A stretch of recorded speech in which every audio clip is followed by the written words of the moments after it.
இப்போ நடந்திருக்கக்கூடிய தேர்தல் அரசியல் சுனாமி அல்ல, அது சினிமா சுனாமி தான். சினிமா கவர்ச்சியை முதலீடாக்கி மக்களை மயக்கி வாக்குகளை வாங்கியிருக்கிறாங்க. அதுக்குன்னு எல்லா மக்களையுமே மயக்கிட்டாங்க இல்லை.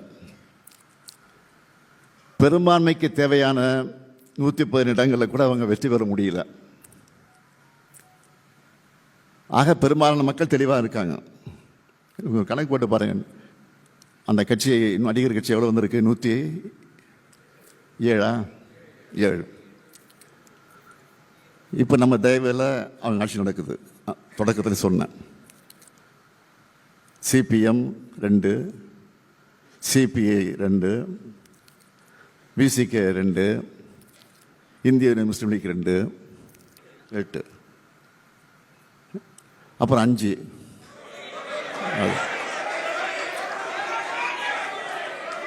ஆக இந்த 13 அந்த 107 சேர்ந்தா 120 தான்.